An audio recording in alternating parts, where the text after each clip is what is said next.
কোন ব্যবস্থার নাম? ইসলাম একটা রাস্তা, ইসলাম একটা ইনকিলাব, ইসলাম একটা সমাজ ব্যবস্থা। ইসলাম আমার আপনার দুনিয়ার আখিরাতের কল্যাণের সিস্টেমটাকে বলা হয় ইসলাম। জোরে বলুন সুবহানাল্লাহ।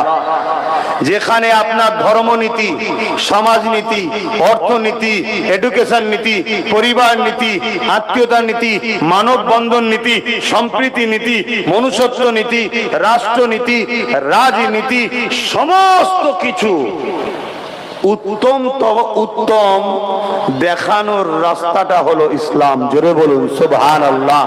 ইসলাম কাকে বলে? একত্ববাদের বিশ্বাসের নাম ইসলাম। আসমানি কিতাবকে বিশ্বাস করার নাম ইসলাম। নবী রাসূলদের উপরে ঈমান আনার নাম ইসলাম। হ্যাঁ, ইসলাম এগুলো, এছাড়া কি আর নাই? ইসলাম পিপাসিত মানুষের পিপাসা মিটাবার নাম ইসলাম। ক্ষুধার্ত মানুষকে খানা খাওয়াবার নাম ইসলাম। অন্নহীনকে অন্ন দিবার নাম ইসলাম। বস্ত্রহীনকে বস্ত্র দিবার নাম ইসলাম। জালিমের বিরুদ্ধে লড়াই করে মজলুমের পক্ষে দাঁড়াবার নাম ইসলাম। মা বাপকে সম্মান দিবার নাম ইসলাম। এতিমকে সাহারা দিবার নাম ইসলাম। বিধবাকে মর্যাদা দিবার নাম ইসলাম। দেশকে ভালোবাসার নাম ইসলাম। হিন্দু, খ্রিস্টান, দলিত, আদিবাসী যেই হোক, আল্লাহ সৃষ্টি হিসাবে কেউ বিপদে পড়লে তার পাশে দাঁড়িয়ে, তার পক্ষে দাঁড়িয়ে তাকে সাহায্য করা, বিপদ মুক্ত করার নাম ইসলাম। জোরে বলুন সুবহানাল্লাহ। এগুলো কি ইসলাম নয়? ইসলামের সব থেকে ভালো কাজ কি বলবেন না? ইসলামের সব থেকে ভালো কাজ কি?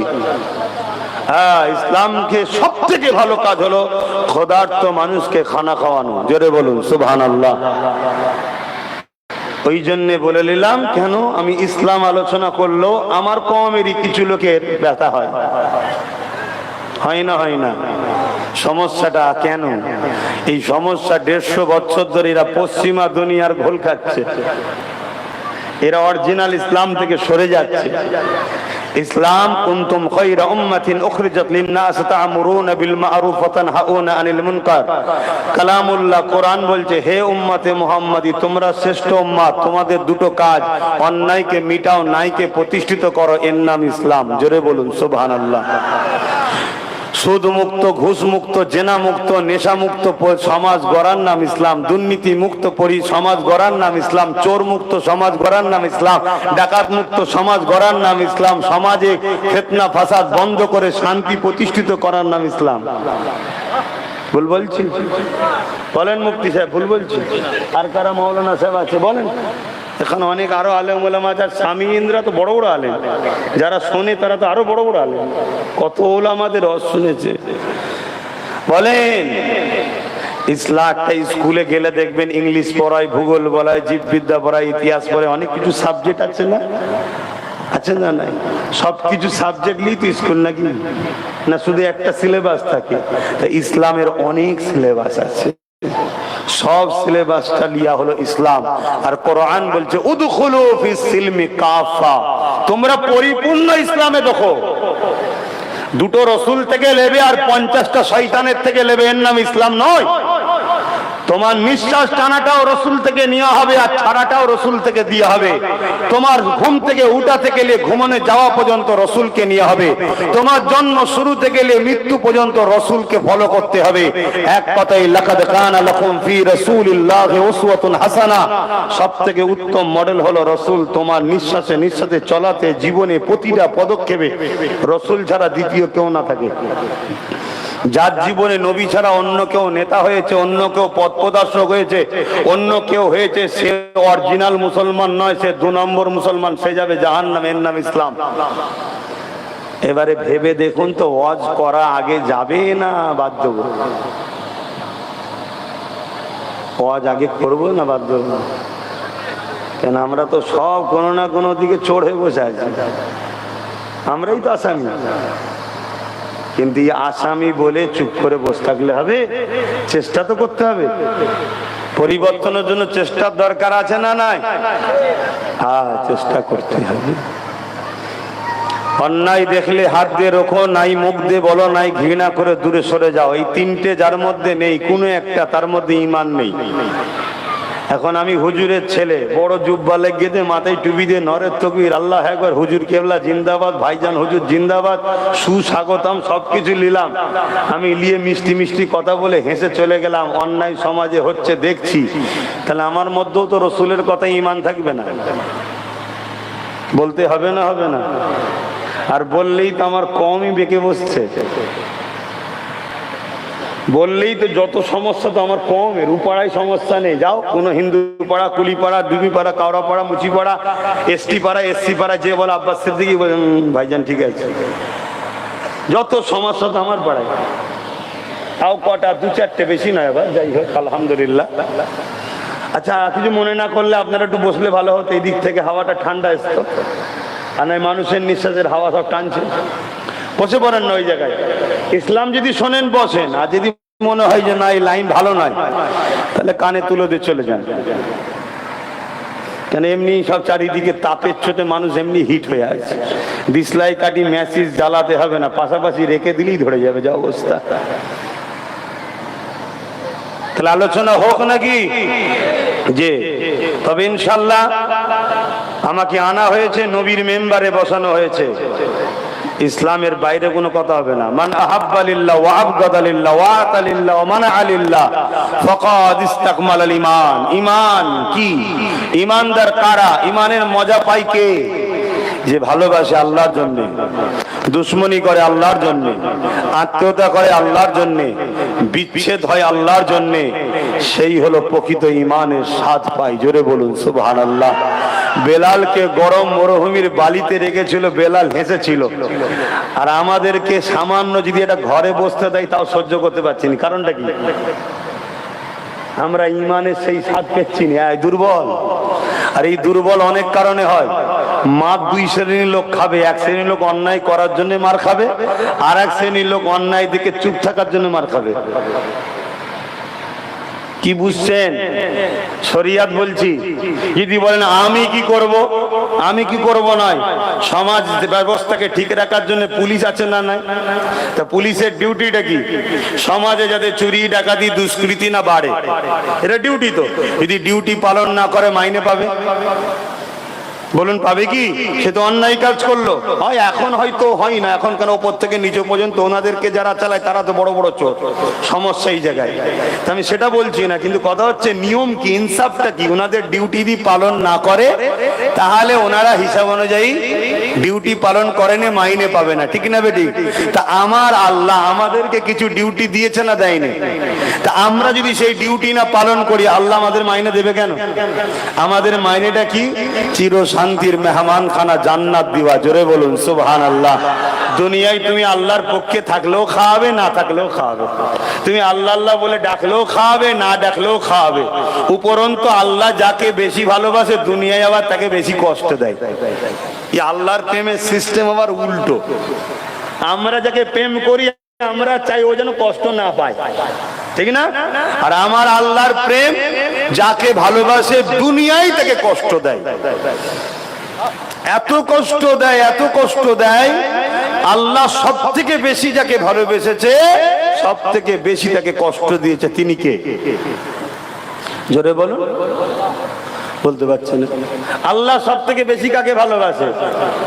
মুহাম্মদ সাল্লাল্লাহু আলাইহি ওয়াসাল্লাম দুনিয়ায় আসার আগে 6 মাস মায়ের পেটে বাপকে তুলিয়েছে। দুনিয়ায় আসার কিছুদিন পর মায়ের থেকে দুধমার কাছে পাঠিয়ে দিয়েছে। আবার যদি বা দুধমার কাছ থেকে ঘরে এলো, বাপের কবরের কাছে যাচ্ছেন, মাজারের কাছে যাচ্ছেন, যে ওখান থেকে আসার পথে রাস্তায় আবার মাকেও তুলে নিল। ভেবে দেখুন তো। অথচ কায়নাত হয়েছে তিনার জন্য। আল্লাহ ওয়াদা করেছে আমি পৃথিবীকে দেখাবো আমার প্রেম। ওই ফুলের বাগিচার উপরে শুয়ে থাকলে পরীক্ষা হয় না। আমার প্রেমের রাস্তাটা শুরু হয় কাঁটার উপর দিয়ে, কয়েক কদম যাব হয়ে যায়, এবারে আমি তাকে শান্তি দিই, ওই শান্তির কোনো শেষ নাই। যদি লোক রোজ বিরিয়ানি খায় 3 দিন 4 দিন পর আর ভালো লাগবে না। আর আল্লাহর শান্তি এমন জিনিস, এক এক দিন এক এক রকম তার টেস্ট পাওয়া যাবে, যে শান্তিতে কখনো ধৈর্য হারাও হবে না। জোরে বলুন সুবহানাল্লাহ। আর যারা দুনিয়ায় শয়তানের রাস্তায় চলে, তারা হয়তো শুরুটা হয় ফুলের ওপর দিয়ে, কিন্তু কিছুটা দূর যাওয়ার পরে এমন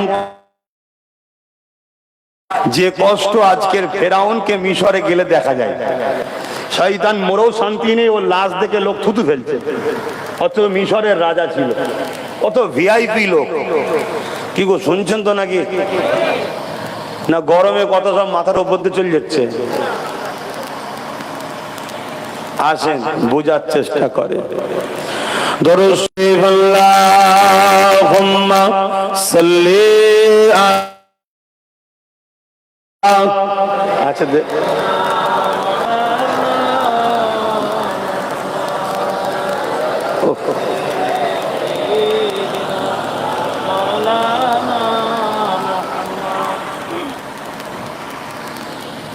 আল্লাহুম্মা সাল্লি আলা সাইয়্যিদিনা মাওলানা মুহাম্মদ। জোরে জোরে পড়েন, দশটা লম্বা লম্বা লিখতে পারতেন, ছায়া ছিল। আল্লাহুম্মা সাল্লি আলা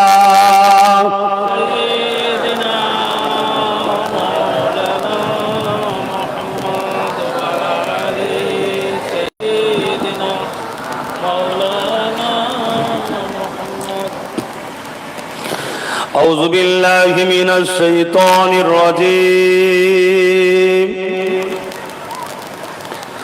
بسم الله الرحمن الرحيم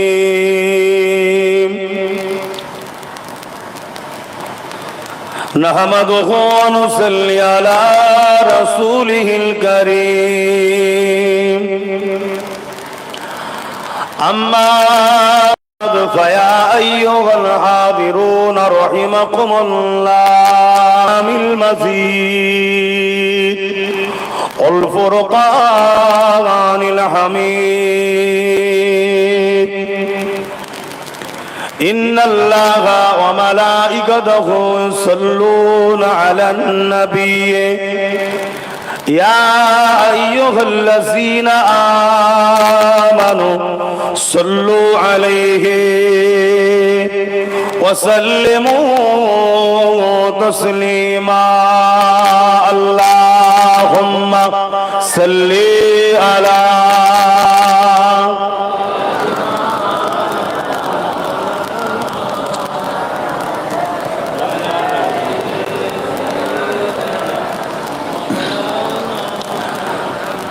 सदा है महशुर में लब्बैक लब्बैक जहां उम्मतों ने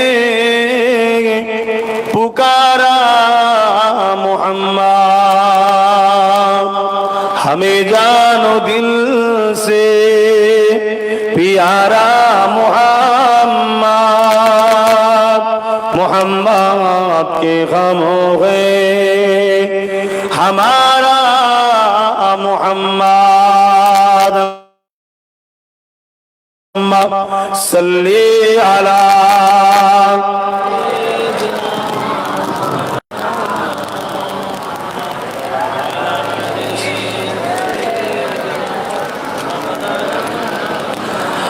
আলহামদুলিল্লাহ। আমার আব্বা জানেরা, আমার আম্মা জানেরা, ভাইরা বোনেরা, ছোট ছোট বাচ্চারা, এ দুনিয়া আমাদের জন্য চিরস্থায়ী নয়। এই পৃথিবীকে তৈরি করেছে একটা পরীক্ষার হলের ন্যায়। দুনিয়ায় যেমন পরীক্ষার হলে কোন কামিয়াবির আগে একটা পরীক্ষা দিতে হয়, তা মহান সৃষ্টিকর্তা আমাদেরকে সৃষ্টি কায়নাতের মধ্যে সর্বশ্রেষ্ঠ করেছে মানুষকে। পাহাড়ের থেকেও শ্রেষ্ঠ, সূর্য চাঁদ ফেরেশতার থেকেও শ্রেষ্ঠ মানুষকে করেছে। তাই আমাদেরকে আল্লাহ একটা পরীক্ষা নিচ্ছে। ওই আল্লাহর প্রেমের পরীক্ষা। আমরা সবকিছুর উপরে আল্লাহকে প্রাধান্য দিই কিনা এই পরীক্ষা। কেন? তিনি আমাদের মালিক, তিনি আমাদের স্রষ্টা, তিনি আমাদেরকে দুটো চোখ দিয়েছে, দুটো কান দিয়েছে, দুটো পা দিয়েছে, দুটো হাত দিয়েছে, জবানে কথা দিয়েছে। এই জমিনকে পানির উপরে তিনি সৃষ্টি করেছে, এই আসমানকে আমাদের জন্য ছাদ বানিয়েছে, বিনা খুঁটিতে রেখেছে, সূর্য আমাদের জন্য বানিয়েছে, চাঁদ আমাদের রকম খাদ্য ফল মূল বানিয়েছে, সবকিছু আমাদের জন্য। আর আমাদের কাছে তিনি 60 বছর 100 বছর আগেকার উম্মতরা আরো বাঁচত, যে এই দুনিয়ায় লোভ লালসার মধ্যে থেকে তোমরা আমাকে মনে করে রাখো কিনা আমি দেখব, তোমরা আমার কুদরত দেখে আমাকে প্রেম করো কিনা দেখবো, কিতাব অনুযায়ী তোমরা জীবন ব্যবস্থাকে চালাও কিনা দেখবো, আমার পক্ষ থেকে নবী রাসূলরা যাবেন তাদেরকে তোমরা সম্মান মর্যাদা দিয়ে তাদের কথা মেনে নাও নাকি দেখবো। এটা হলো পরীক্ষা আল্লাহর। দুনিয়ার পরীক্ষায় যেমন আপনি চাকরি করবেন বা যাই হোক আপনাকে একটা পরীক্ষা দিতে হয়, মাধ্যমিকে পাস করতে গেলে, উচ্চ মাধ্যমিকে উঠতে গেলে একটা লেভেল থেকে আর একটা লেভেলে যেতে। আমি যেমন কলিকাতা আলিয়াতে পরীক্ষা দিচ্ছিলাম, আমার ভাই সেখানে গার্ড ছিলেন। একদিক দিয়ে আমার ভাই বলাও তো ভুল হবে, বাপ চাচাদের ঘরে কি বলতেন? চাচা বলতেন না ভাই ভাই, তাহলে ভাই হয়। তো যাই হোক, এমনি প্রত্যেকটা নবীর উম্মত আল্লাহর বান্দা, আমরা ভাই ভাই সেদিক দিয়ে। যাই হোক, ইনি আমার গার্ডও ছিলেন আলিয়া মাদ্রাসা। তো যাই হোক, এই যে একটা সিস্টেম, এই যে একটা সিস্টেম, শিক্ষক কি জানে না কোন ছাত্রটা আমার ভালো কোনটা খারাপ? সব জানে। তারপরেও সিস্টেম পরীক্ষা দাও, যে ভালো রেজাল্ট করবে সে কামিয়াবি হবে। এই সিস্টেমও ব্রেক হয়ে যাচ্ছে, যে ভালো মাল দেবে ভালো জায়গায় পৌঁছাবে। এখন এই সব চলছে, কিন্তু আল্লাহর নিজাম কি চেঞ্জ করা যায়? বলুন, আল্লাহর বিধানকে চেঞ্জ করা যাবে? এখানে চলবে না। আব্বাস সিদ্দিকী হুজুরের ছেলে আল্লাহ কি একটু ভিআইপি ক্যাটাগরিতে দেখবে নাকি? না, আল্লাহর কাছে আমি কি একটা দাস। তুমি কে? বলো বলো, দাস। তোমাদের কাছে আমি হুজুরের ছেলে, তোমাদের কাছে ইনি মাওলানা, ইমাম সাহেব, মুফতি সাহেব। কেন? এটা শিক্ষা দুনিয়ার জগতের লেভেলটাকে রাখতে হবে, শিক্ষক ছাত্রের মর্যাদা রাখতে হবে, এটা দুনিয়ার জন্য। আল্লাহর কাছে আমরা সবাই দাস দাসী। আল্লাহর কাছে সম্মানিত কারা? যে যত বেশি আল্লাহর দাসত্ব করে আল্লাহর কাছে সে তত বেশি সম্মানিত। জোরে বলুন সুবহানাল্লাহ। আমার আল্লাহর কাছে সবথেকে বেশি সম্মানিত হলো মুহাম্মদুর রাসূল সাল্লাল্লাহু আলাইহি সাল্লাম। কেন? তিনি যেভাবে আমার আল্লাহর দাসত্ব করেছে, আদম থেকে নিয়ে কিয়ামত পর্যন্ত যত মানুষ এসেছে নর নারী, আমার রাসূলুল্লাহর মতো আল্লাহর দাসত্ব দ্বিতীয় কেউ করতে পারে না। জোরে বলুন সুবহানাল্লাহ। তাই আমার নবী শ্রেষ্ঠ। কথা কিছু বুঝে আসছে? আর আল্লাহ ওনাকে ওই কোয়ালিটিরই বানিয়েছে। তো যাক, আমি যে কথা বলতে চাইছি, এটা হলো পরীক্ষার একটা ঘর। দুনিয়ার পরীক্ষা 3 ঘন্টা 4 ঘন্টার পরে ঘন্টা বাজে, খাতা জমা পড়ে যায়। রেজাল্ট আউটের দিনে অনেকে হাসে, অনেকে কাঁদে। পরের বছরে যে কাঁদে আবার ট্রাই করে রাস্তা আছে। আর আল্লাহর পরীক্ষা মৃত্যুর ঘন্টার মাধ্যম দিয়ে খাতা জমা পড়ে যায়। মৃত্যু হয়ে গেল, খাতা বন্ধ হয়ে গেল, আর কিছু করা না। এর রেজাল্ট আউট হবে কবে? সুম্মা নুফিকা উখরা ফাইযা হুম কিয়ামুন ইয়ানজিরুন, ময়দানে মাশরে। কেমন হবে দিনটা? মাথার এক দিক দিয়ে ইখতিলা, এক হাত উপরে সূর্যকে আল্লাহ নাবিয়ে দেবে। এ যুবকরা শোনো, খুব লাফালাফি হচ্ছে, শোনো শোনো। যেতে সবাইকে হবে, সে যে ভিআইপি হোক, যে লাট সাহেবই হোক, সব বেটাকে ঢুকতে হবে। কত বেটা এসেছে, সব ঢুকে গেছে। যদি খুঁড়ে দেখাবার হতো দেখাইয়ে দিতাম, হাড় হাড্ডি রগ রিসাও পাওয়া যাচ্ছে। কথা বুঝে আসছে? তো যাই হোক, সেই দিন সব বাইকে দাঁড়াতে হবে। মাথার এক বেগ দেখতেলে এক হাত উপরে আল্লাহ সূর্যকে নাবিয়ে দেবে। আজকে গরমের জন্য হয়তো অনেকে কষ্ট হচ্ছে, যেতে পারবো না। অথচ যদি বলতো 200 করে টাকা 1 প্লেট করে বিরিয়ানি দেওয়া হবে, চনারে ন্যাস তুলে ছুটতো না? ছুটতো না। এরকম হারাম করা আছে না? নাই। আরে আমার কমের কথা বলছি, আমি অন্য ধর্মের কথা বলছি না। আছে না নাই? এগুলো হচ্ছে হারামখোর। কথা মাথায় ঢুকছে না? ঢুকে না? এদের দিলে ধর্মের জন্য টান নেই, এদের দিলে রাসূলুল্লাহর জন্য টান নাই, এদের দিলে ইসলামের জন্য টান নাই, এদের দিলেতে এই তোমার কি হলো? সরে যাও। ঠিক আছে, না না না, ওকে বলছি সরো। এই ছেলেগুলো তো বহুত বদমাই। ওকে ছেড়ে দাও, মুরব্বীকে ছেড়ে দাও, মুরব্বীকে ছেড়ে দাও, তোমরা সরে যাও। ও ব্যক্তি যেটা বলছে ঠিকই বলছে, তোমরা পিছনে লাগছো কেন? কথা মাথায় ঢুকছে না? ঢুকে নেই? এরকম সমাজে আছে না না? হ্যাঁ, অথচ মুসলমান সেজে বেড়াচ্ছে। আমার দিকে তাকিয়ে দেখো, আমার দিকে তাকিয়ে দেখো। আল্লাহর হুকুম, সবাই ভারসাম্য। এই ছেলেগুলো এত বদমাইশ। আচ্ছা, ওদেরকে কি দরকার ছিল? প্রশাসন বন্ধুদের বলবো ওকে ছেড়ে দাও, ও ঠিকই কথা বলছে। ও কি বলছে? হ্যাঁ, এরকম হারাম করে আছে। কথা মাথায় ঢুকছে না? ঢুকে না? একটু ডিস্টার্ব আছে, কিন্তু ডিস্টার্ব হলে কি হবে? কত তো ঠিক বলছে, তোমার আমার থেকে ভালো আছে। তুমি আমি জানার পরও চুপ থাকি, ওর দম আছে বলছে। কথা শোনো মন দিয়ে। কিন্তু এরপরও তোমরা বেশ কিছু মানুষ জড়ো হয়েছ না? হওনি? আল্লাহ শুকরিয়া আদায় করে বলো আলহামদুলিল্লাহ। আল্লাহ তোমাকে আমাকে নিয়ে এসেছে এই জায়গায়, বলো আলহামদুলিল্লাহ। মনে রাখবে, আজকের এই রোদ থেকে যদি তুমি আমি পালাবার জন্য চেষ্টা করি, হয়তো একটু ছায়াতে যে বসতে পারবে, একটু ঘরে শুতে পারবে, একটু এসি চালাতে পারবে, কিন্তু ময়দানে মাশরে কি হবে? মাথার এক দেখবে ইখতিলা এক হাত উপরে আল্লাহ সূর্যকে নাপিয়ে দেবে, 12 গুণ তাপ বাড়বে। এই তাপের থেকে 12 গুণ তাপ বাড়বে। এটা কোটি কোটি মাইল দূরে আছে। সেদিন মাথার এক দেখবে ইখতিলা এক হাত উপরে। আল্লাহ নবী সাহাবাদিওকে বারবার বলেন, আমার সাহাবারা ময়দানে মাশরের জন্য বেশি বেশি করে চিন্তা করো। আল্লাহ কোরআনেও বলে, ওয়াল তানজুরু নাফসুম মা কদ্দামাত লিগাদ, প্রতিটা নফসের উচিত পরকাল নিয়ে ভাবা, কেননা পরকাল দেখো কঠিন জায়গা হবে। তাই নবী আমার বললেন, বাবা সাহাবারা, ময়দানে মাশরটা কেমন দিন হবে? আল্লাহ নবী সাহাবাদিওকে বলেন, ময়দানে মাশরে এমন বাপ পাওয়া যাবে, নিজের ছেলেকে জমিনে শুইয়ে দিয়ে ওই ছেলের বুকের উপরে পা দিয়ে দাঁড়িয়ে যাবে। ময়দানে মাশরে দে এমন বা ছেলে পাওয়া যাবে, নিজের জনম দুঃখী জনমদাতা বাপকে জমিনে শুইয়ে দিয়ে তার বুকের উপরে পা দিয়ে দাঁড়িয়ে যাবে। সাহাবা হুজুররা শুনে কাঁদে আর বলেন, ইয়া রাসূলুল্লাহ, হাবিবাল্লাহ, এই রকমটা কেন হবে? আল্লাহ নবী বলেন, এই জমিনটা যেমন লোহা আগুনে দিলে পুড়ে লাল হয়ে যায়, ওই সূর্যের তাপেতে জমিনটা পুড়ে পুড়ে লাল হয়ে যাবে। ওই জমিনের উপরে দাঁড়াতে পারবে না। যার যার উপরে জোর চলবে, ওই জমিনে শুইয়ে দিয়ে তার বুকের উপরে পা দিয়ে দাঁড়িয়ে যাবে। শুনছেন তো? মাইকা যে বুঝতে পারছেন? হ্যাঁ, দুনিয়ার কারো ভয় চমকানি দেখে তুমি ঘাবড়ে যাচ্ছ, ওই দিন কি হবে? ওই দিন কি হবে?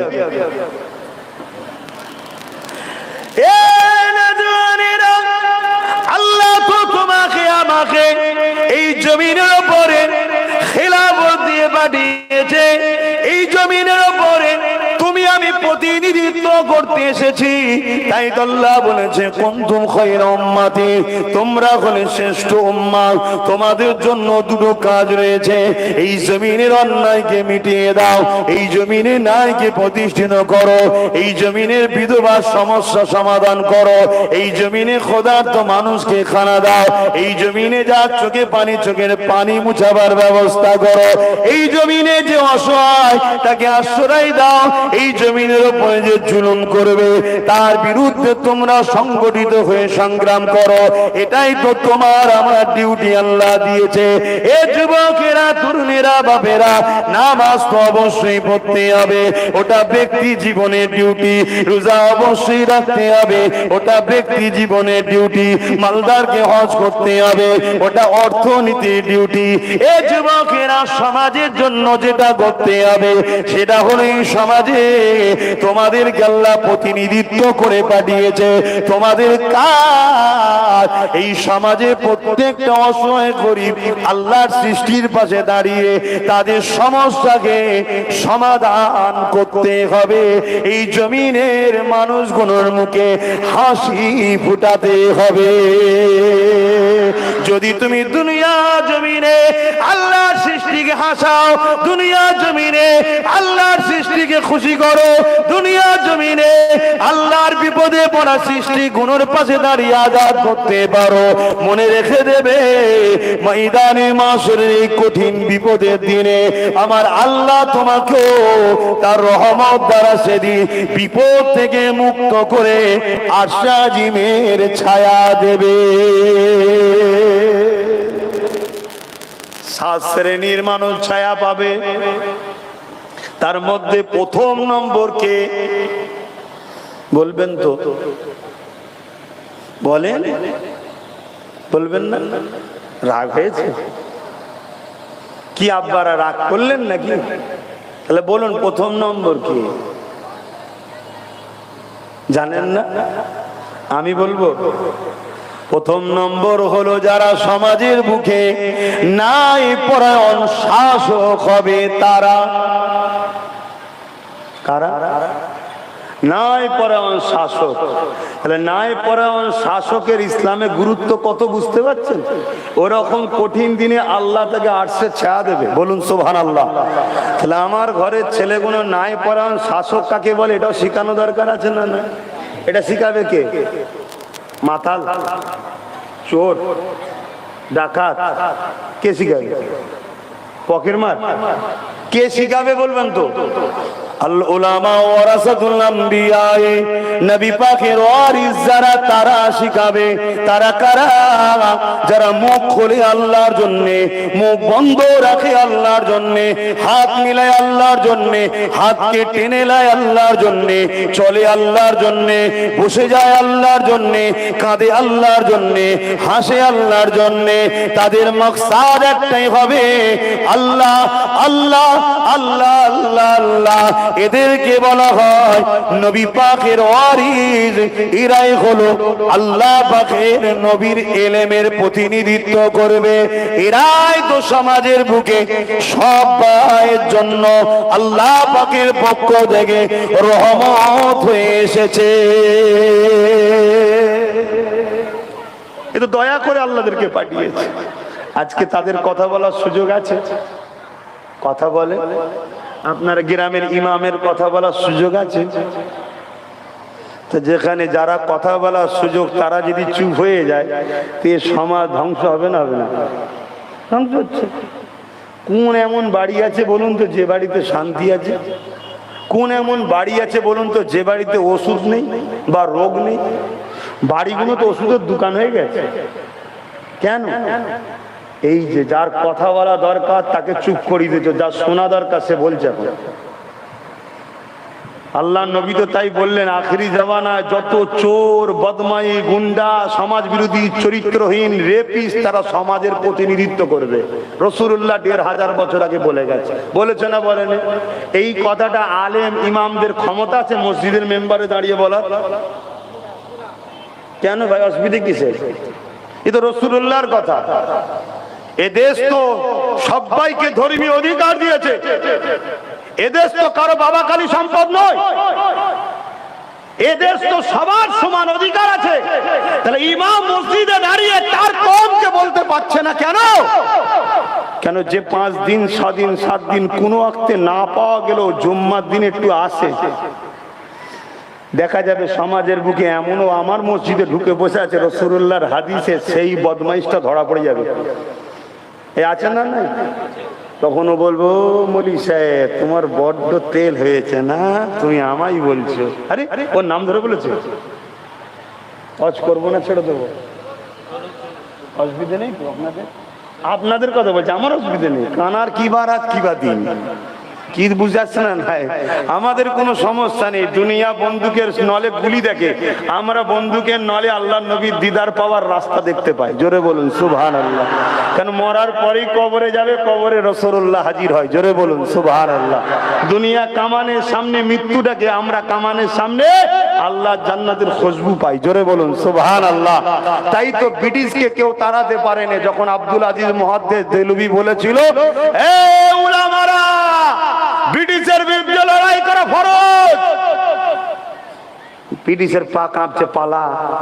অরিজিনাল বাপ এবার লেগেছে। কথা বুঝে আসছে না? ইতিহাস পড়ো, আব্দুল আজিজ মুহাদ্দিস দেহলভীকে ফুরফুরাওয়ালাদেরও বাপ, তবলিগওয়ালাদেরও বাপ, দেওবন্দিওয়ালাদেরও বাপ। এক কথায় ভারতবর্ষে যারা হাদিস পেয়েছো সবার বাপ আব্দুল আজিজ মুহাদ্দিস দেহলভী রহমাতুল্লাহ আলাইহি। আমাদের সবার মুরব্বী তিনি। আমাদের মধ্যে এখন সব ফিকশন হয়েছে, ছোটখাটো জিনিস, ওপরে সব মিলে মিশেই আছে। যাই হোক, আল্লাহ আমাদের মধ্যে মিল মহব্বত দিক, বলুন আল্লাহুম্মা আমিন। আন্না হাই কলম কম্বলে তুলো বাঁচতে বাঁচতে কম্বলই শেষ হয়ে যাবে, যা অবস্থা।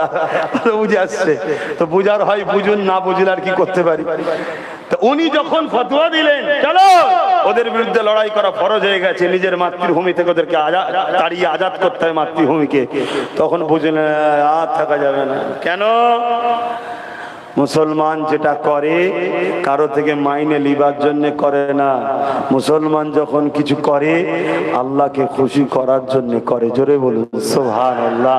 আর আল্লাহকে খুশি করার জন্য যখন কিছু করে তখন কেমন হয় জানেন?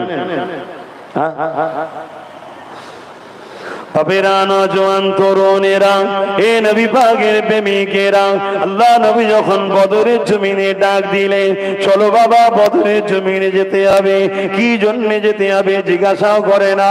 নবী পাক তাদেরকে বলতে লেগেছে, মক্কার জমিনের শাসক আবু জেহেল, উতবা, সাইবা, আবু লাহাব, এদের নেতৃত্বে 1000 সৈন্য আসছে, বদর নামক স্থানে চলে এসেছে। তারা মদিনার উপরে হামলা করবে, মদিনার মা বেটিদের উপরে জুলুম হবে, মদিনার মানুষ দিগকে হত্যা করবে, মদিনার শান্ত পরিবেশকে অশান্ত করবে। এ বাবা সাহাবারা, আমি রাসূলুল্লাহকে তোমরা যদি মানো, বাবা তোমরা সবে ঈমান এনেছো, চলো বাবা মদিনার বর্ডারে যেতে হবে, বদর নামক স্থানে যেতে হবে। নিজের বাচ্চাদের জন্য, পরিবারের জন্য, মদিনার জন্য, আল্লাহ রাসূলকে খুশি করার জন্য বাবা ন্যায়ের পক্ষে দাঁড়িয়ে অন্যায় সন্ত্রাসদের বিরুদ্ধে সংগ্রাম করতে হবে। সাহাবা হুজুরদের মধ্যে থেকে মাত্র 313 জন দাঁড়িয়ে গেল, যাদের হাতে তরোয়াল নয়, ঢালও নয়, তীরও নয়, বললম নয়। আর সাহাবাদের সংখ্যা 313 জন, ওদের সংখ্যা 1000-এর উপরে। ওদের হাতে তরোয়াল আছে, ঢাল আছে, বল্লম আছে, যুদ্ধের লোহার ড্রেস রয়েছে। আর সাহাবাদের হাতে খাজুরের ডাল, খালি পায়ে গরম বালির উপরে পরনা ছিঁড়া পাড়া কাপড় রয়েছে। একবার সাহাবারা জিজ্ঞাসা করেন, ইয়া রাসূলুল্লাহ, হাবিবাল্লাহ, ওদের হাতে তো তরোয়াল রয়েছে, ওদের সংখ্যা 1000-এর উপরে, আমাদের হাতে খাজুরের ডাল, আমাদের সংখ্যা 313 জন। ইয়া রাসূলুল্লাহ, ওদের মোকাবেলায় কি করে পারবো? আমার পরিবার আছে, আমার বাচ্চা আছে, আমার সংসার রয়েছে, আমার জমি জায়গা, কারবার, ব্যবসা রয়েছে। ইয়া রাসূলুল্লাহ, কি করে পারবো? এটা একবারও বলেনি। যেখানে নাই সন্ন্যায়ের ব্যাপার চলে এসেছে, নায়ের পক্ষে দাঁড়ানোটা হলো আল্লাহর হুকুম। যিনি তোমাকে সৃষ্টি করেছে, এটা তোমার পক্ষ থেকে একটা পরীক্ষা হতে পারে। তাই সাহাবারা একবারও প্রশ্ন করেনি। আজ আমি আপনাদেরকে যখন বলবো, বাবারা তোমরা সংগঠিত হও, নিজের বাচ্চার ভবিষ্যতের জন্য, মা বোনেদের ইজ্জতকে বাঁচাবার জন্য, নাই আগামী দিন প্যালেস্টাইনের মতো তোমার চোখের সামনে তোমার বেটির ইজ্জতকে লণ্ঠন করবে, তুমি কিছুই করতে পারবে না। তখন তুমি আমি বলবে, হুজুর আমরা তো গুটি কত, কি করব? বলো না, বলো না, বলে না, বলে না। এই কথা আজকে বেরোচ্ছে কেন? কেন বেরোচ্ছে বলুন? আমাদের ঈমান দুর্বল, আমাদের ঈমান দুর্বল। আমাদের ভরসা আল্লাহর উপরে নাই, আমাদের ভরসা সংখ্যার উপরে। আমাদের ভরসা আল্লাহর উপরে নাই, আমাদের ভরসা অর্থের উপরে। আমাদের ভরসা আল্লাহর উপরে নয়, আমাদের ভরসা চোখের দেখা। আরে হতভাগা আকবর মুগলে আজম ছিল ভারতবর্ষে। শোনো, এই দেশে হতভাগা আকবরের নাম শোনেন না? আরে হ্যাঁ কি না বলবো, যা ঘুমিয়ে বললো নাকি? আব্বা ঘুমোচ্ছ নাকি? কেন গরমে মানুষ ক্লান্ত হয়, বসে বসে ঘুমিয়ে পড়েন না তো? বা চেয়ে আছে সব, তাও ভেতরে ভেতরে চালাচ্ছেন না তো? এই হতভাগা আকবরের নাম শুনেছেন না শোনেননি? ওকে মুগলে আজম ভারত, পুরো ভারতের হুকুমত দিয়েছিল কে বলুন? আল্লাহ দিয়েছে। কিন্তু শয়তান আল্লাহ দিয়া পাওয়ার নিয়ে দ্বীনে ইলাহি বার করে ইসলামের বিরোধী, কোরআনের বিরোধী কিতাব বার করেছিল না করেনি? মোজাদ্দেদ আল-পেশানি আকবরের বিরুদ্ধে সংগ্রাম শুরু করলো। আকবরের বিরুদ্ধে বলতে লাগলো, এ আকবর ইসলামের বিরোধী, এ আকবর কোরআনের বিরোধী, এ আকবর কোরআনকে মিটাদার কথা বলে, অতএব এর বিরুদ্ধে সংগ্রাম করো। মোজাদ্দেদ আল-পেশানি যখন এই কথা বলেছিল, মোজাদ্দেদ আল-পেশানির পাশে গুটি কতক লোক ছিল, আকবরের পাশে কিন্তু সবাই ছিল। বড় বড় মুফতি, মাওলানা, আলেম ওলামা, পীর সাহেব, পীরজাদা। কেন? আকবরের দিকে মিলিটারি, আকবরের দিকে ফোর্স, আকবরের দিকে পুরো দেশের ক্ষমতা, তাই আকবরের দিকে সবাই দাঁড়িয়েছিল। মোজাদ্দেদ আল-পেশানির দিকে গুটি কতক লোক ছিল। মোজাদ্দেদ আল-পেশানি বিশাল এক ময়দানে হাজির হয়েছে। সংগ্রাম হবে, লড়াই হবে, হক না হকের লড়াই হবে। গিয়ে দেখছে লাখো লোক হতভাগা আকবরের দিকে, বড় বড় নামদারি মুফতি, মাওলানা, বড় বড় নামদারি পীর সাহেব, সব পাগড়ি টাগড়ি বেঁধে শয়তান সব আকবরের দিকে বসে আছে। এক কথা শুনছেন না শোনেন? হ্যাঁ শোনেন, যুগে যুগের কথা, ইতিহাস শুনতে হবে একটু। যুগে যুগে কি হয়েছে দেখো না। আমার ঘরের ছেলে বোকা বানাচ্ছে, তুমি বুঝতেই পারছো না। তো হতভাগা আকবর একদম ফোর্স টোর্স নিয়ে, মিলিটারি নিয়ে, একদম তার পাওয়ার নিয়ে সব এসে হাজির। আর মোজাদ্দেদ আল-পেশানি পীর সাহেব মানুষ, ফকির সাহেব মানুষ, গুটি কত লোক নিয়ে হাজির হয়েছে। সবাই ঠাট্টাই আর কি করছে, হাসে, ঘটলে কি হবে রে, হানাবে তানাবে। হুজুর দূরে কাজ নামাজ পড়ে বলছেন, আল্লাহ মোজাদ্দেদ আল-পেশানি বাপের ঘর টিকাতে আসেনে, জমি জায়গার ভাগ দখল করতে আসেনে, মোজাদ্দেদ আল-পেশানি নিজের জন্য লড়াই করতে আসেনে। আয় আল্লাহ, এর জালিম তোমার কোরআনের বিরোধী করেছে, তাই এর বিরুদ্ধে আমি আওয়াজ তুলেছি। অতএব কোরআন তো তোমার কথা, তোমার ইজ্জতের কালামের কথা, ইজ্জতের পাওয়ার। আজ আমি মোজাদ্দেদ আল-পেশানি দেখতে চাই। বিশাল তুফান শুরু হলো। মোজাদ্দেদ আল-পেশানির গুটি কতক ছাড়া বাকি যারা ছিল সব বেটাকে ঠেলে ঠুলে নিয়ে যে দুমড়ে মুচড়ে জাহান্নামে যাওয়ার ব্যবস্থা আল্লাহ করে দিয়েছে। আর মোজাদ্দেদ আল-পেশানির গুণকে আল্লাহ তার রহমতের চাদর দিয়ে ঘিরে রেখেছে। জোরে বলুন সুবহানাল্লাহ, আরো জোরে বলুন। কয়েকশো বছর হয়ে গেল, মোজাদ্দেদ আল-পেশানি চলে গেছে, হতভাগা আকবরও চলে গেছে। আকবরের দরবারে কেউ যায় না। যায় তার বাড়ি কোথা, তার ছেলে কটা, তার কবর কোথা কেউ দেখতে যায়। কিন্তু মোজাদ্দেদ আল-পেশানির দরবারে আজও কোটি কোটি কোটি লোক যাচ্ছে। জোরে বলুন সুবহানাল্লাহ। তাই একটা প্রবাদ বাক্য আছে, সব জায়গায় বুড়ো হওয়া যায়, মোস্তফার গোলামদা কখনো বুড়ো হয় না। জোরে বলুন সুবহানাল্লাহ। তাই ফুরফুরাই যতদিন মেজে হুজুর বেঁচে ছিল, আব্বাস হুজুর জন হতে পারে, মেজে হুজুরের লাইনটা আমার থেকে বড় ছিল মুসাফা করার। কারণ এখানে বুড়ো হলেই দাম আরো বাড়ে। নবীর গোলামিতে যত বয়স বাড়বে তত দাম বাড়বে, বাকি সব জায়গায় দাম কমে যায়। দেখো না এখন বিভিন্ন দলের মধ্যে বুড়ো ছোকরাদের নিজেদের মধ্যেই লড়াই হচ্ছে, হচ্ছে না হয় না? কিন্তু মোস্তফার গোলামদের মধ্যে দেখো, যত নবীর গোলাম বড় হয়, বুড়ো হয়, সমাজ তাকে তত বেশি আরো সম্মান শ্রদ্ধা করে। জোরে বলুন সুবহানাল্লাহ। মিলাও মিলাও, নায়ক নায়িকার দিকে যাও না, একটু একটু চামড়া ঢিলে হয়ে গেল অমনি অন্য নায়ক নায়িকা ধরে এ আর ভালো লাগে না, বুড়ো হয়ে গেছে রে। আর মোস্তফার গোলাম যত বুড়ো হয় তার তত সম্মান বাড়ে। আগে হয়তো শুধু মুসাফা করতো, এখন বুড়ো হয়ে গেলে জুতো নিয়ে বগলে করে দাঁড়িয়ে থাকে, আমার হুজুরের জুতো। জোরে বলুন সুবহানাল্লাহ। নবীর গোলামি করো, নবীর গোলাম হও। নবীকে মডেল হিসাবে মানো। মুসলমান, তোমার মডেল কোনো অন্য কেউ হতে পারে না। তোমার মডেল একজন মুহাম্মদ রাসূল। আব্বাসও তোমার মডেল নয়, কোন মুফতি মাওলানা ইমাম তোমার মডেল নয়। হ্যাঁ, মুফতি মাওলানা ইমামের মধ্যে যারা রাসূলকে চেনায়, নবীর সঙ্গে জুড়তে চায়, তারা তোমার কাছে সম্মানের জিনিস। কেন? তারা রাসূলের পক্ষে গোলামি করছে, নবীর পক্ষে বলছে, তাই তাদেরকে সম্মান করলে রাসূল খুশি হবে। জোরে বলুন সুবহানাল্লাহ। কিন্তু মডেল হলো রাসূল। লাকাদ কানা লাকুম ফি রাসূলিল্লাহি উসওয়াতুন হাসানাহ।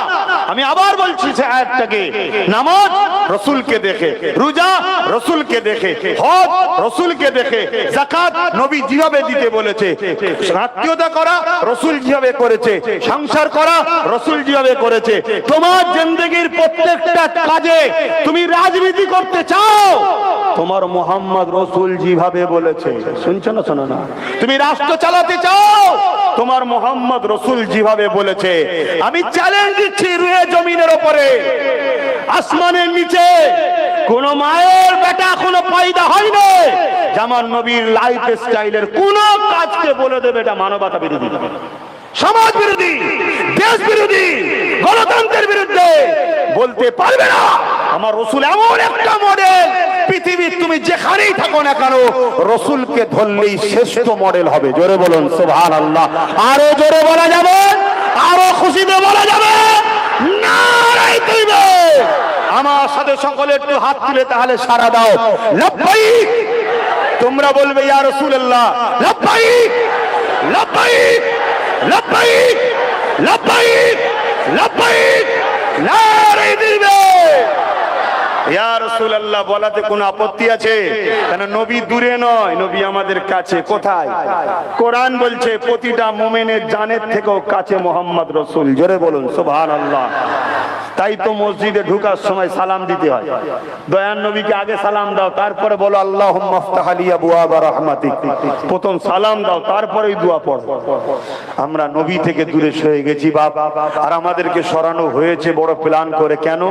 যতদিন নবীর সঙ্গে জুড়ে থাকবো, পৃথিবীর সব চামচিকে যদি এক জায়গায় হয়ে আকাশের চাঁদের আলো রুখতে যায় যেমন পারবে না, তার থেকেও অসম্ভব পৃথিবীর সব মানবরূপী পশু এক জায়গায় হয়েও মুহাম্মদ রাসূলের গোলামকে কিচ্ছু করতে পারবে না।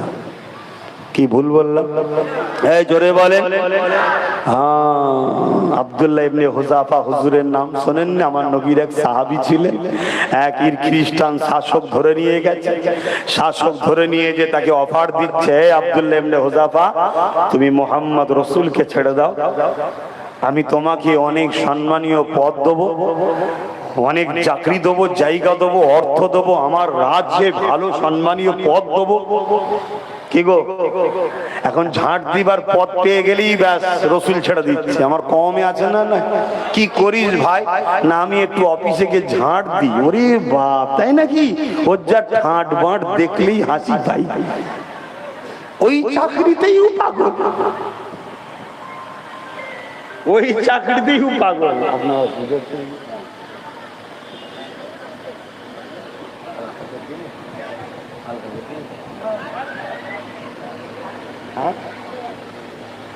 আমি যেটা বলি সেটাই হয়। আপনাদের অসুবিধা হচ্ছে? গরমে অসুবিধা হয় না তো? আর আমার বলাতে অসুবিধা হচ্ছে না? হযরত আব্দুল্লাহ ইবনে হুযাফাকে বড় পদের সম্মান দেখানো হলো, লোভ দেখানো হলো। আব্দুল্লাহ ইবনে হুযাফা বলছে, এই জালিম, তুই কিছু পদের কথা বলছিস কেন? পুরো যদি হুকুমতটাও দিয়ে দিস, পুরো হুকুমতটাকেও যদি দিয়ে দিস, তোর সিংহাসনের দিকে একবারও তাকিয়ে দেখবো না। মুস্তাফা জানে রহমতের কদমে মরাকে পছন্দ করি। জোরে বলুন সুবহানাল্লাহ। কেন এই জিন্দেগির কোন দাম আছে? কেন এক্ষুনি যদি নিঃশ্বাসটা বেরিয়ে যায়, কি গো সব শেষ তো? আচ্ছা বলুন তো, শরীরের সঙ্গে রুহের কত সম্পর্ক?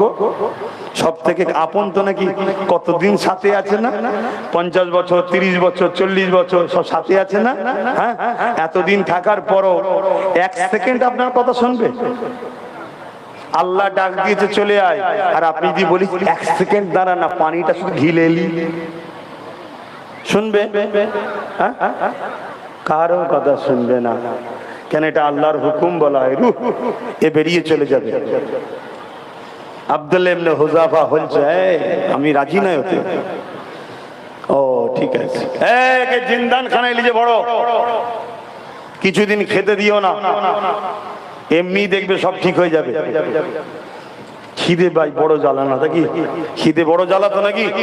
যেমন আমার কিছু ভাই আছে, পেট ভর্তি করে আসার পরও কেউ যদি বলে আই না রে বস না রে, বিরিয়ানি আছে, মরা না জ্যান্ত মুরগির দেখা দেখি নিয়ে হাত গুটিয়ে খাওয়া শুরু করে দিল। আছে না? নাই?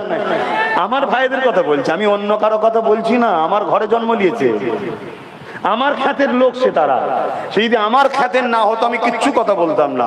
কেন? ও যখন জুলুমের শিকার হয়ে টপে পৌঁছে গিয়ে ধরা পড়বে, ওর জন্য পুরো কমকে মিডিয়াতে গাল খেতে হবে। ভুল বলছি? তাহলে অন্যায় করছে একজন আর বদনামের ভাগ নিচ্ছে পুরো কম। যারা এই বদনাম দিচ্ছে এই শয়তান গুলোকে জিজ্ঞেস করে, ওরে শয়তান, ভালো কাজের সময় তো কমের নাম করিস না, এই একটা দুটো বদমাইশ করেছে পুরো কমকে বদনাম করছিস কেন? বলছে আমরা তো এই সুযোগেই থাকি। কথা বুঝে আসছে? তো আব্দুল্লাহ ইবনে হুযাফাকে 3 দিন খাওয়া বন্ধ, ডাক্তার সাথে রেখে দেওয়া হয়েছে। কিছু কিছু কিতাব আছে 1 সপ্তাহ ডাক্তার রেখে দেওয়া হয়েছে। বলেছে দেখবি যখন মরার সময় একদম হয়ে যাবে তখন বলবি। তখনকার সময়ে মেরে দেওয়ার থেকে বড় চ্যালেঞ্জ ছিল নবী সাহাবীকে নিজের দলে আনতে পেরেছি। যেমন আজকাল চ্যালেঞ্জ হয় না কি গো, বাজারের একটা মানিক পাখিকে ধরে নিয়ে এসে বলছে এই দেখো ওনার দল থেকে আমার দলে চলে এসছে। বলে না? বলে না?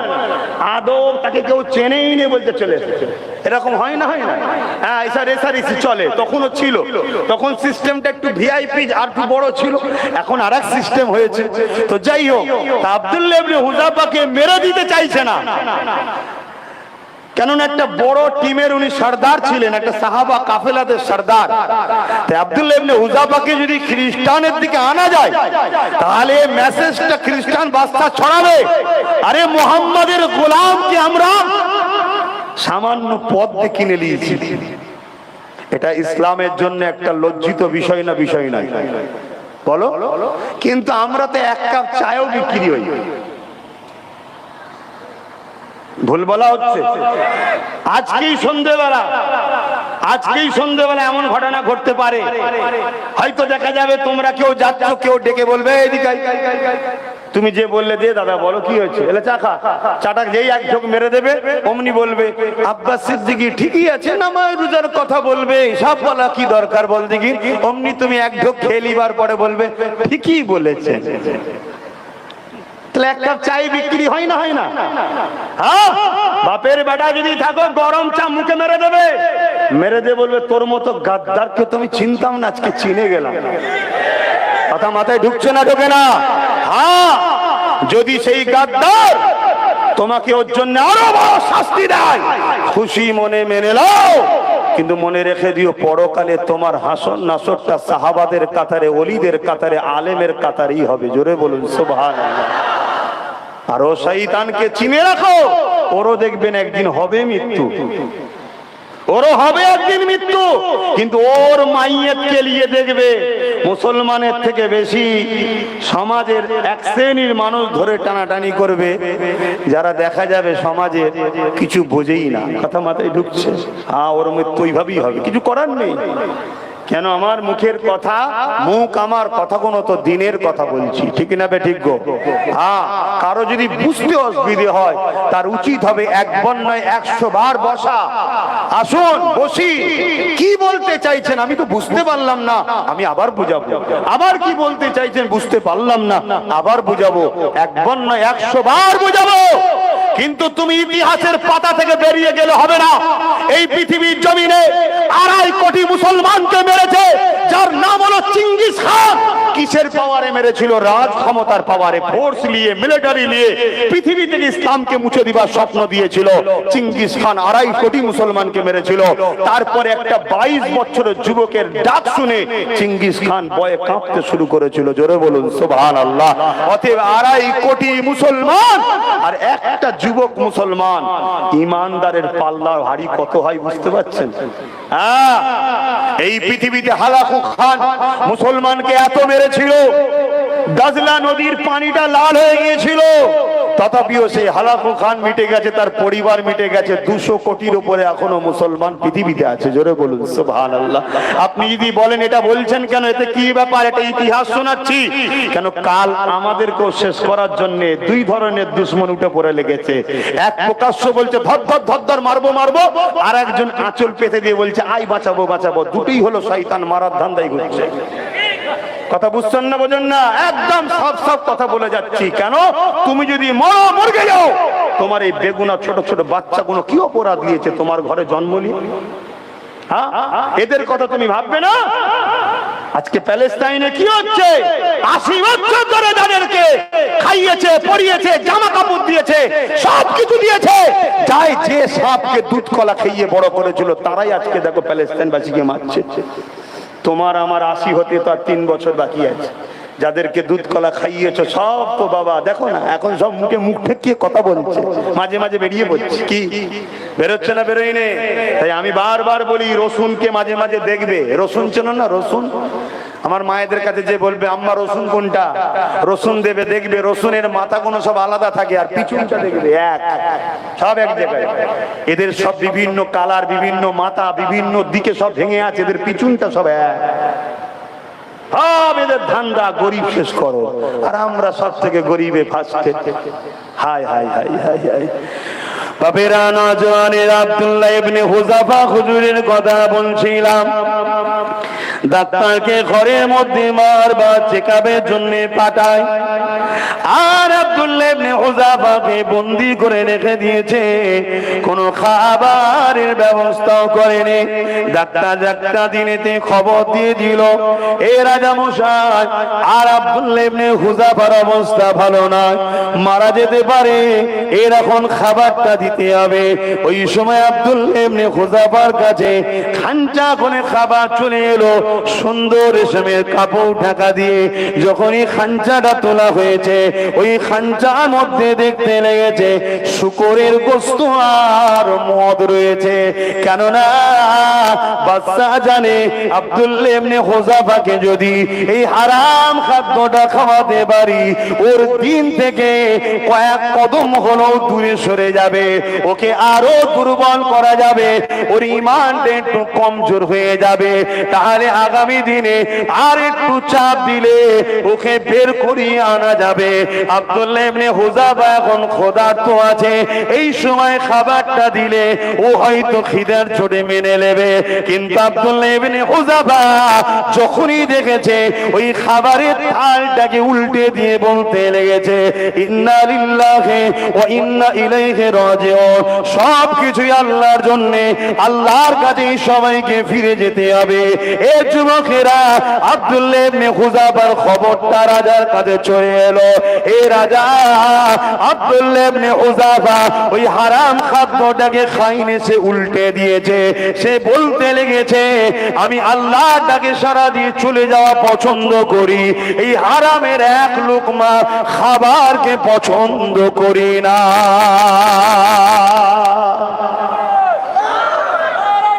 আল্লাহ। বাদশা হারাম খাদ্য কেন দিচ্ছিল? হারাম খাদ্য খেলে রসুল থেকে ও দূরে সরবে, আর রসুল থেকে দূরে সরে হলে কার সাহায্য দূরে যাবে? বলুন। আল্লাহ সাহায্য দূরে সরে যাবে। আর আল্লাহ সাহায্য যখন কারো উপর থেকে দূরে সরে যায়, তাকে গোলাম বানানো সহজ না? সহজ নয়। তাহলে হারাম খাদ্য খাওয়াও। আজকেও আমাদের ঘরে আজকের ক্ষমতাশালীরা হারাম খাদ্য খাওয়াচ্ছে না? খাওয়ায়নি? জোরে বলেন, কথা বলুন।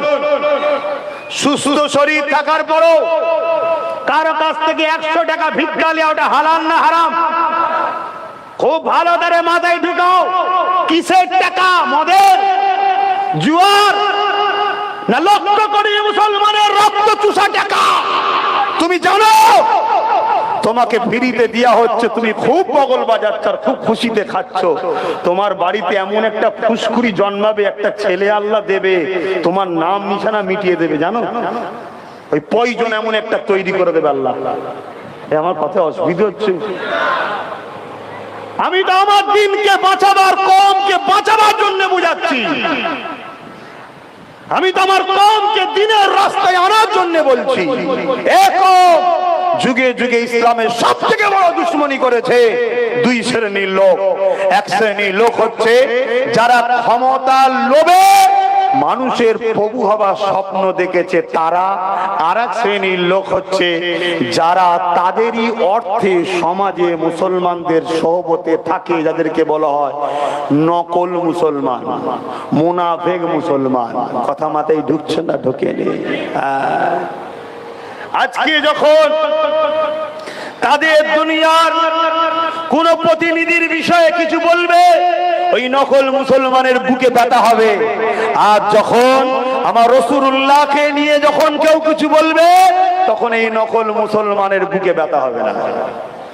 যখন ওই দুনিয়ার জমিনে তার দুনিয়ার প্রতিনিধির বিরুদ্ধে কিছু বলবে, নকল মুসলমানের বুকে ব্যথা হবে। যখন আমার কোরআনকে মিটে যাওয়ার কথা বলবে, তখন এই শয়তান মার্কা হারামখোর মুসলমানের বুকে তখন ব্যথা হবে না। এদেরকে চিনার নমুনা বলে যাচ্ছি, চিনবেন তো নাকি? এক বস্তা আলুতে যদি 5টা আলু পচা থাকে, পুরো আলুকে পচাতে কদিন সময় লাগবে? বেশি দিন লাগবে? জোরে বলুন। কিন্তু বাকি আলুগুলোকে বাঁচানো যাবে না, যাবে না যদি 5টাকে বস্তা থেকে বার করে দেয়। অতএব আপনারা সংগঠিত হন, ঐক্যবদ্ধ হন। যারা এই সমাজে ইসলামের দুশমনদের দালালি করে, তাদের ঘরে সমাজ থেকে বয়কট করুন। তাদের কোনো ডাকে সাড়া দেবেন না। হয়তো 5 বছর কষ্ট হবে, কিন্তু মনে রাখবেন একদিন আল্লাহ আপনাদের হাতে দুনিয়ারও পাওয়ার দেবে, আখিরাতের শান্তিও ফিরিয়ে দেবে। জোরে বলুন সুবহানাল্লাহ। সংগঠিত হন, গ্রামে ঐক্যবদ্ধ হন, নিজেরা নিজেরা এক হয়ে যান। আর যদি না হন, যেমন কোন গাছকে কাটতে গেলে কুরুলের লোহার ক্ষমতা নাই, যদি বাঁট টানা সাথ দেয়, আমার গ্রামে 2-5টা যদি সাথ না দেয়, আমাদেরকে কেউ কাটতে পারবে না।